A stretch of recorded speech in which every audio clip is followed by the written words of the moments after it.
Although we sometimes express our emotions verbally explicitly, we usually express the majority of our emotions non-verbally. We do this primarily through facial expressions, posture, and gestures, but we also do this with our vocal tone, variation, and volume. All of these are part of nonverbal communication because they're not words. Sometimes we say, "I'm feeling sad," but most of the time we can tell that someone's feeling sad based on the fact that they're crying or their upturned eyebrows and downturned mouth. We usually communicate emotions non-verbally. Although our own emotions are private experiences, others observe our behaviors and can very easily infer our emotions pretty often. As you'll have observed in the Universal Emotions video, there are 6 universal facial expressions, and each of them has a very specific set of movements associated with that emotion. We as humans are very good at detecting those emotions, even when they don't last a long time on someone's face. We are also very bad at hiding these emotions when we experience them kind of unintentionally. So if you all of a sudden feel sad, it's very difficult to hide that sadness, at least to hide it in your face and in your gestures and in your voice. And so for others, it's rather easy to pick up on that sadness. We're able to read other people's emotions, at least when we're paying attention. Again, as you'll have seen in the Universal Emotions video, there's a benefit to being able to read and express emotions. First, emotions provide an advantage for those who are expressive because we can express our emotions to others. And emotions provide an advantage for those who can accurately read the emotions of others because it means that we understand what other people are feeling. The example that the video provides is centered on fear, but if you've ever watched the movie Inside Out, you know the benefits of expressing sadness as well. This idea that when you feel sad, other people notice that and they're able to provide support. If you don't communicate that sadness, you won't get that support, and it may be more difficult for you to overcome that sadness. So expressing our emotions is a benefit, and reading other people's emotions is a benefit. These emotions absolutely play out in conflict, and being able to express our emotions and interpret other people's emotions can absolutely be beneficial to managing conflict in a productive way. Our emotions serve a purpose. Let's visit the ones highlighted in Inside Out. We'll start with disgust. Take a minute and make a disgusted face. Go ahead. What are you doing? Your eyes probably squeezed closed a bit so you wouldn't have to see the disgusting thing. And your upper lip probably even curled up, which serves to cover your nose since humans can't actually close our nostrils. You may have even leaned back or turned away to protect yourself from the thing that's disgusting. The way we inherently communicate this emotion tells us a lot about its function. Disgust warns us about encounters with unhealthy and life-threatening phenomena. It helps to protect us from threats. Smells gross? Don't go near it, and definitely don't eat it. If you feel disgusted during a conflict, consider the source of your disgust. That is the thing that your body is trying to protect you from. Now for fear. Fear also serves to protect us. It warns us and others of impending danger. It puts us on alert. It opens our eyes to better assess if the danger is real and threatening. Fear gets our body ready for fight or flight. If you see a snake in the bushes, you don't want to have to analyze the situation before you react. You just want your body to get you out of there. Fear is also quite contagious.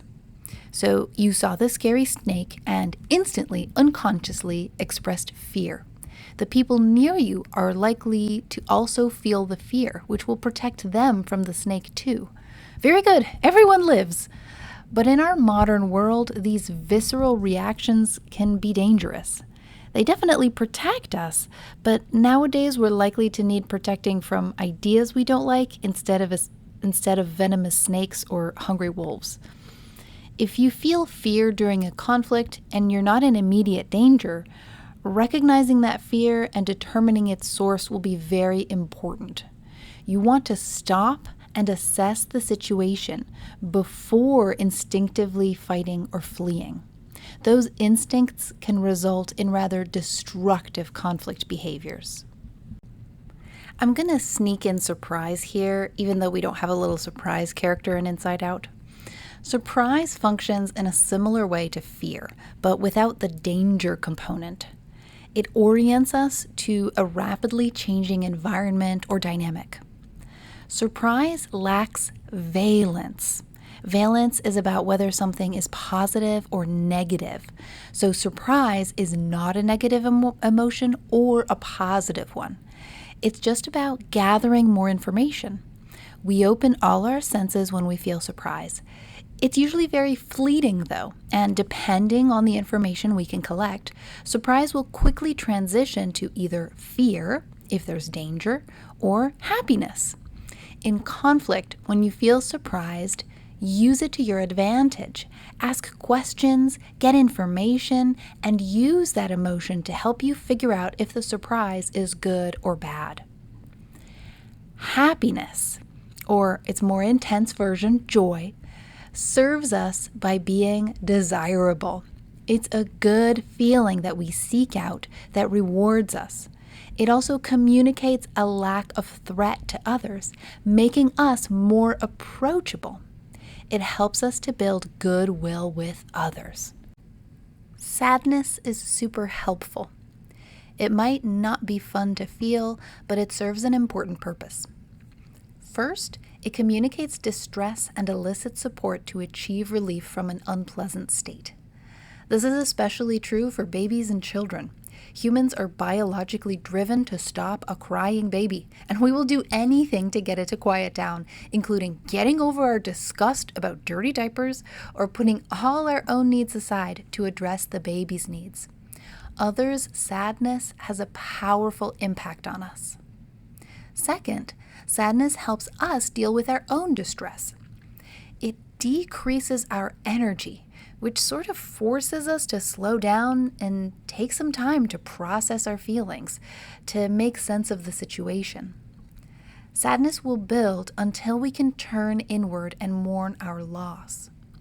Once we deal with our distress, sadness begins to fade, bringing back our energy bit by bit, preparing us for a new beginning. In addition, the act of crying releases chemicals in our body that ease our pain, both physical and emotional. Crying isn't particularly fun while it's happening, but it will make us feel better if we let ourselves.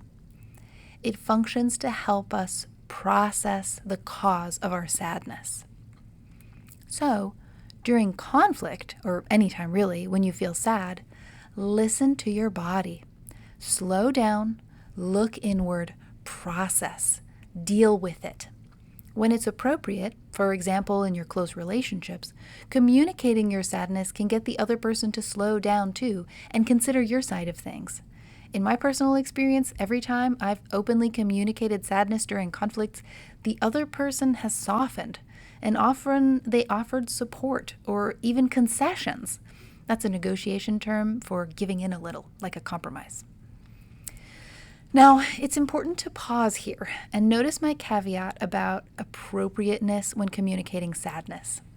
Whether we like it or not, the way our culture is currently, sadness is often considered inappropriate or even a sign of weakness, particularly for men and even boys. I'm really hopeful that if you understand sadness and what function it serves, you'll see that it's not a weakness at all, just an emotion that helps us deal with loss. We all deal with loss, whether you're losing an opportunity, a relationship, or even an imagined future. If you've gotten in the habit of pushing down or avoiding your sadness rather than embracing it and allowing yourself to genuinely process your situation, You're not alone. But I still absolutely encourage you to try to break out of that habit, at least in situations where you feel safe. Sadness is not weakness. It is simply a human emotion that functions to help us deal with loss. Finally, we need to distinguish between sadness and more intense emotions like despair or even a clinical diagnosis like depression. Sadness is functional and helpful. Depression rarely is.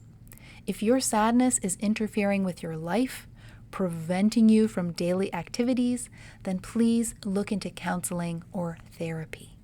Finally, we've got anger. Anger functions to motivate us. It has the opposite effect of sadness. It energizes us and spurs us to action. It also acts as a warning to others. Stay back because I could strike at any moment. Sometimes anger can also elicit support, like, yeah, I'm with you. But overall, it's a powerful emotion that gets us to break through indecision or inertia. So that's how these basic universal emotions function. But what about the others? Let's explore some more nuanced social emotions. Humans are social. We communicate with one another and build relationships. So we have developed some complex emotions which serve important social purposes and often come into play during conflict. These social emotions are a result of interpersonal communication. They evolved to socialize, reward, sanction, and discourage certain behaviors. Embarrassment is a highly social emotion. You can't get embarrassed if you're by yourself because it results from failed self-presentation or loss of face. If no one else is around, you can't present yourself to them, and therefore you can't fail at it either. Like surprise, embarrassment doesn't last very long. It does teach us what social faux pas to avoid. If you forget to bring a gift to a birthday party once, you're less likely to do it again in the future. Vicarious embarrassment, when we feel embarrassed for others, serves a similar function. It reinforces socially approved behavior, so we're essentially learning from others' mistakes. It can also make us want to support the embarrassed person to help them save face and move on. Regret is feeling sad about a circumstance and wishing things had gone differently. This emotion is not necessarily social, and it doesn't require a moral compass, social approval, or deeply held values. It's really just a learning emotion. Regret functions to teach us what not to do in the future or what situations to avoid. Regret is negatively valenced, but relatively mild, so the resulting changes are likely to be small. Note that your textbook talks about painful regret, but that is a different emotion we'll talk about on the next slide. Guilt is more intense than regret. It's when you feel bad about something you did, but instead of wishing things happened differently, you wish you had behaved differently. Guilt functions as a sanction for interpersonal transgressions. You do something wrong? Well, now you get to feel guilty about it, and that's no fun. The best thing to do when you experience guilt is to take responsibility for your wrongdoing, seek forgiveness, and change your future behavior. Guilt is also a highly social emotion because we expect others to feel guilty when they behave badly. A lack of guilt for bad behavior is often sanctioned, sometimes by shaming or humiliating the person. We'll get to those in a minute. Remorse is an even more intense version of this emotion. Your textbook calls it painful regret. This Latin root for remorse means to bite with more force, and it refers to the gnawing feeling or gnashing of teeth you might experience when you know you've done wrong. Again, this emotion functions to change your behaviors so you never feel this way again. Apologizing can be difficult, but it's usually the best way to alleviate your remorse. Shame is the most intense version of this emotion. When we feel shame, We're not just feeling bad about something we did, we're feeling bad about the person we are. It's relatively easy to change behaviors, but changing the core of who you are is really difficult. That's why shame is so intense. Most of the time, shame is not really helpful. People who feel shame are rarely genuinely bad people. Remember that even if you're struggling internally and making mistakes, even big ones, you're still good inside. Sometimes people will use shame as a motivation tool. If someone did something bad, especially if they hurt me, I might want them to suffer. If they're not expressing guilt or remorse, I might try to to shame them, to try to force them to feel what I believe they should feel. In conflict, this behavior is rarely productive, and it usually looks something like criticism. We know that's a destructive behavior, so shaming others is something we should really avoid. Finally, humiliation is intrinsically social and deeply destructive. Just like embarrassment, humiliation does not happen without others. However, these two emotions differ in a significant way. Typically, we bring embarrassment on ourselves by behaving in socially undesirable ways. Humiliation is brought upon us by others. If I admit I'm broke to a friend, I'll feel embarrassed. If my friend laughs at my misfortune, I'll feel deeply embarrassed. But if my friend says she doesn't want to be seen in public with me because I can't even afford a brand new car, then I'm humiliated. My social standing or status is being lowered. I'm being debased. That's humiliation. Humiliation looks like contempt, which we know is destructive in conflict.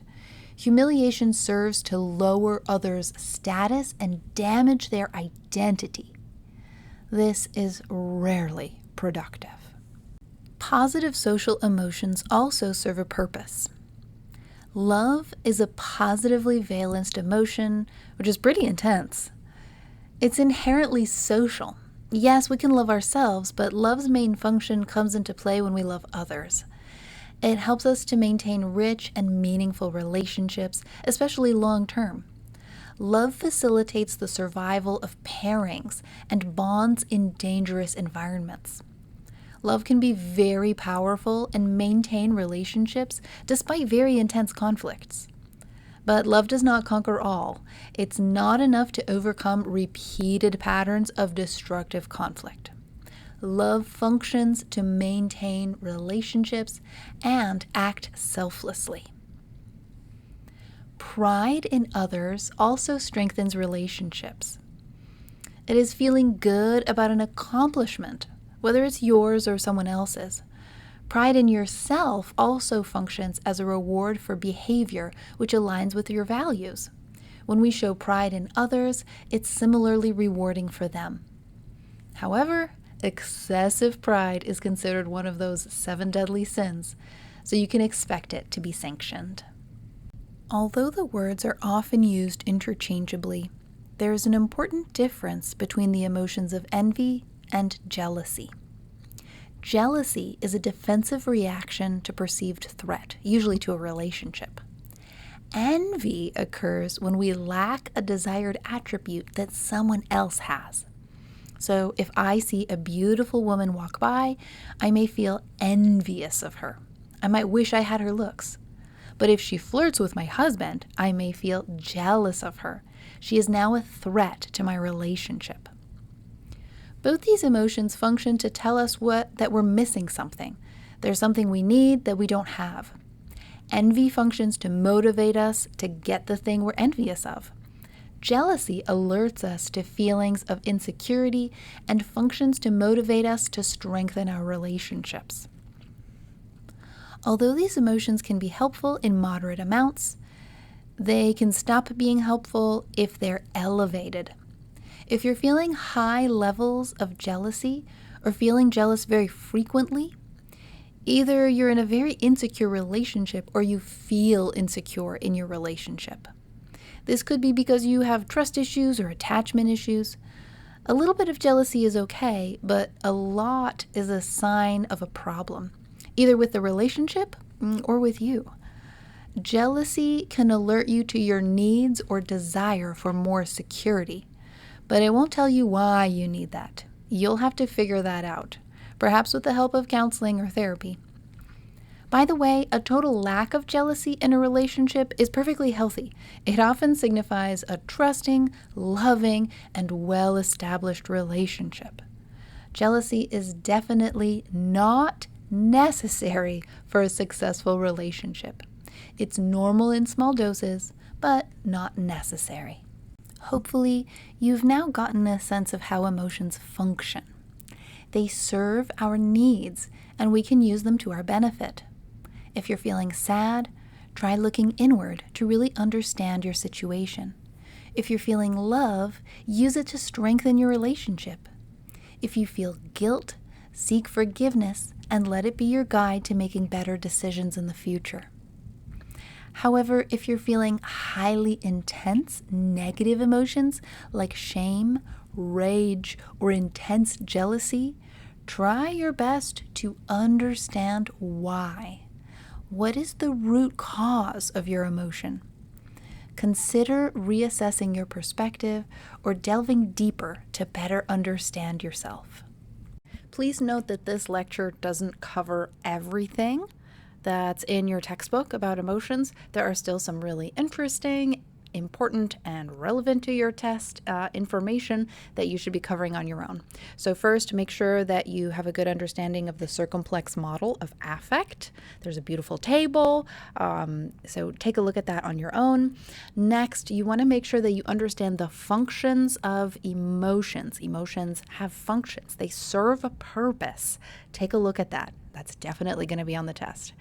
And finally, take a look at the skills. The ones that I'm going to test you on are mindfulness, expressing anger responsibly, and the XYZ formula. But the ones that you should also be reviewing, because you can use these to become a better conflict manager in your real life, are the others you see here: active listening, protecting yourself from verbal abuse, fractionation, and positive language to work with strong emotion.